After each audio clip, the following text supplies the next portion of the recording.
Chapter 31. It was mid-morning when Evangeline woke, although she had no way of knowing it. There was no sign of the sun. It was hidden behind the low-lying snow clouds. The light was so flat and diffused that it seemed to come from every direction and no direction. It was daylight, and that was all she knew.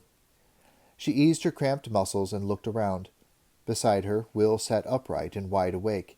He may have been that way for hours, or he may have woken only minutes before her. There was no way of knowing. He simply sat, eyes wide, rocking slowly back and forward and staring straight ahead. It tore at her heart to see him that way. As she stirred, the horse sensed her movement and began to heave itself back upright. She moved away from the animal to give it room, taking Will's hand and pulling him away too. The horse came to its feet and stamped once or twice, then shook itself and snorted violently, blowing a huge cloud of steam into the frigid air. The snow had stopped during the night, but not before it had obliterated all sign of their passage to the hollow under the tree. It would be a hard slog back to the path, Evangeline realized, but at least she was rested now. She thought briefly about eating. There was a small supply of food in the pack. Then she discarded the idea in favor of moving on and putting more distance between them and Hallesholm. She had no way of knowing that the search parties had already been recalled by Borsa. She decided that she could live for a few more hours with the empty feeling in her belly, but not with the raging thirst that had dried her mouth. Moving to a point where the snow lay thick and new, she took a handful and put it in her mouth, letting it melt there. It produced a surprisingly small amount of water, so she repeated the action several more times. She considered showing Will how to do the same, but suddenly felt impatient to be on their way. If he was thirsty, she reasoned, he could work it out for himself. She strapped the pack saddle onto the pony's back again, tightening the girths as much as she could. The pony, canny in the way of its kind, tried to suck air and expand his belly, so he could exhale and allow the straps to loosen.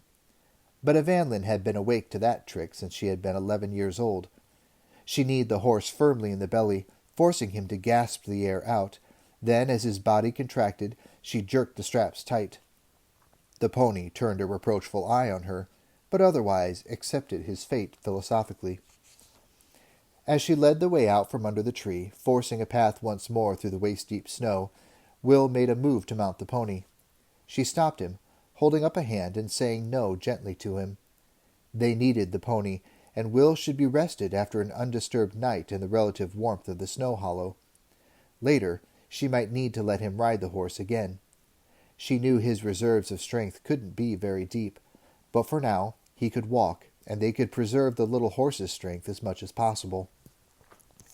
It took 5 minutes' hard work to reach the relatively easy going of the path once more, and already breathing hard and wet with perspiration, she doggedly resumed her uphill path. The horse plodded patiently behind her, and Will walked half a pace to her right. His low-level, non-stop keening was beginning to set her teeth on edge, but she did her best to ignore it, knowing that he couldn't help it. For the 100th time since they had left Hallesholm, she found herself wishing for the day when he might have finally expelled all traces of the drug from his system. That day was to be further postponed, unfortunately. After a couple of hours of solid, dogged plodding through the fresh-fallen snow, Will was suddenly seized by an uncontrollable fit of shivering. His teeth chattered, and his body shook and trembled and heaved as he fell to the ground, rolling helplessly in the snow, his knees drawn up to his chest. One hand flailed uselessly at the snow, while the other was jammed firmly in his mouth. She watched in horror as the moaning turned to a shuddering cry, dragged deep from his soul and torn with agony. She dropped to her knees beside him, putting her arms around him and trying to soothe him with her voice, but he jerked away from her, rolling and thrashing again, and she realized that there was nothing for it but to give him a little of the wormweed Eric had put in the pack. She'd seen it already when she had searched for warm clothes and blankets. There was a small amount of the dried leaf packed in an oil linen pouch. Jarl Eric had warned her that Will would not be able to quit the drug straight away. Wormweed built up a physical dependence in its addicts, so that total deprivation meant actual pain. She would have to gradually wean the boy off the drug, he had told her, by giving him ever-decreasing amounts at ever-increasing intervals until he could cope with the deprivation. Evanlyn had hoped that Eric might be wrong. She knew that each dose of the drug extended the time of dependence further, and she had hoped that he might be able to just cut off his supply straight away, and she could help him cope with the pain and torment. But there was no help for him, as he was now, and reluctantly she let him have a small amount of the dried leaf, shielding the pouch with her body as she took it from the pack, then again when she returned it. Will seized the small handful of the gray herb-like substance with horrifying eagerness. For the first time she saw a glint of expression in his normally dull gaze, but his attention was totally focused on the drug, and she came to realize how completely it ruled his life and his mind these days.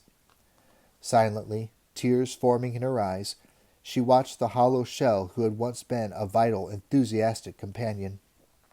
She condemned Borsa and the other Scandians who had caused this to the hottest corner of whatever hell they believed in. The apprentice ranger crammed the small amount of leaf into his mouth, forcing it into one cheek and allowing the saliva to soak it and release the juice that would carry the narcotic through his system.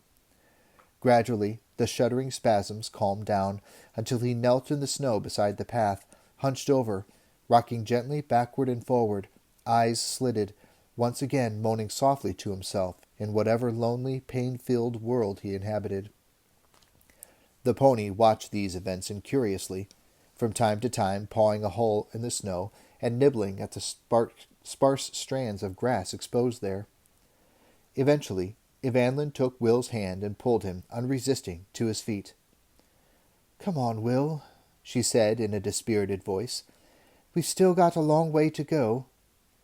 As she said it, she realized she was talking about a lot more than just the distance to the hunting cabin in the mountains. Crooning softly and tunelessly to himself, Will followed her as she led the way upward yet again. The daylight was nearly gone by the time she found the cabin. She had gone past it twice, following the instructions that Eric had made her commit to memory. A left fork in the trail 100 paces after a lightning-blasted pine, a narrow gully that led downward for 100 meters, then curved back up again, and a shallow ford across a small stream.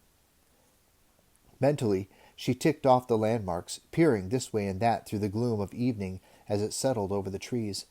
But she could see no sign of the hut, only the featureless white of the snow. Finally, she realized that, of course, the hut would not be visible as a hut. It would be virtually buried in snow itself. Once she saw that simple fact, she became aware of a large mound not 10 meters away from her. Dropping the pony's lead rein, she blundered forward, the snow catching at her legs, and made out the edge of a wall, then the slope of a roof, then the hard angle of a corner, more regular and even than any shape that nature might have concealed under the snow. Moving around the large mound, she found the leeward side was more exposed, and she could see the door and a small window, covered with a wooden shutter. She reflected that it was lucky the door had been built on the lee side of the cabin, then realized that this probably would have been intentional. Only a fool would place a door on the side where the prevailing north winds would pile the snow deeply. Heaving a sigh of relief, she retraced her steps and took the pony's bridle. Will's meager strength had given out hours before, and he was once more slumped on the pack saddle, swaying and moaning in that continuous undertone. She led the pony to stand by the tiny porch that adjoined the doorway, tying the lead rein to a tether post that was set in the ground there. This was probably unnecessary, she reflected. The pony had shown no inclination to leave her so far. However, it did no harm to take precautions. The last thing she wanted was to have to hunt for the pony and its rider through the gathering dusk.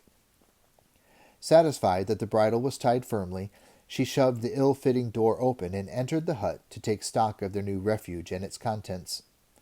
It was small, just one main room with a rough table and 2 benches on either side. Against the far wall there was a wooden cot with what appeared to be a straw-filled mattress on it. The room smelled of damp and mustiness, and she wrinkled her nose momentarily, then realized that once she had a fire burning in the stone fireplace that composed most of the western wall, she could do something to dispel the smells. There was a handy supply of firewood stacked by the fireplace, with a flint and iron as well. She spent a few minutes kindling a fire, and a cheerful crack of the flames and the flickering yellow light that cast over the interior of the hut raised her spirits. In the corner that was obviously a pantry, she found flour and dried meat and beans. There was some evidence that small scavengers had been at the supplies, but she felt they would probably be sufficient for the next month or two. She and Will wouldn't be feasting, she knew, but they would survive. Particularly if he recovered any of his old skill as he shook off the effects of the drug, because now, she saw, there was a small hunting bow and a leather quiver of arrows hanging behind the door of the hut. Even in the deep winter here, there would be some small game available, snowshoe rabbits and snow hares mainly. They might well be able to supplement the food that had been stored here. If not, she shrugged at the thought, at least they were free, and at least they had a chance to break Will's wormweed addiction. She would face the other problems as they arose. The interior of the hut was becoming warmer now, and she went back outside, motioning for Will to dismount. As she did so, she frowned at the sight of the pony. He could hardly stay outside, she realized. Yet the thought of sharing the single-roomed hut with him for the winter held little appeal. The previous night, even though she had been grateful for his warmth, she had been totally conscious of the powerful animal odor that came from him.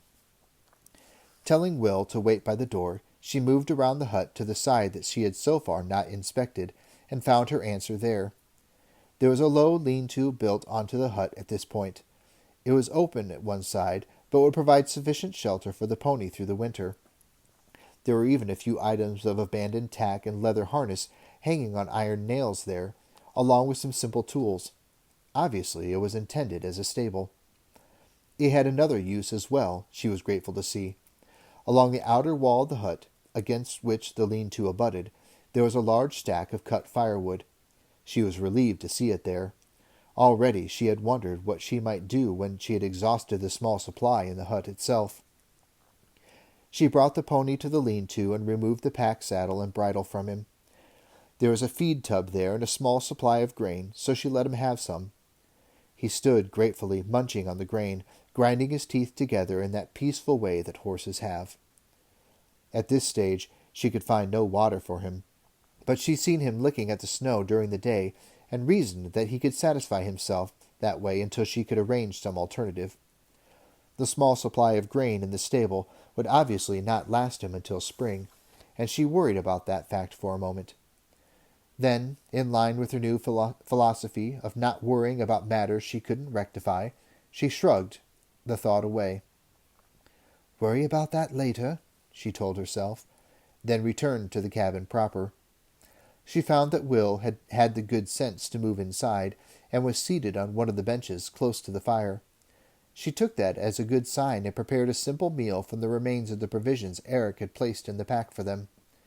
There was a battered kettle on a hanging arm by the fireplace, and she rammed it full of snow, swinging the arm in until the kettle was suspended over the flames and the snow began to melt, then the water to boil.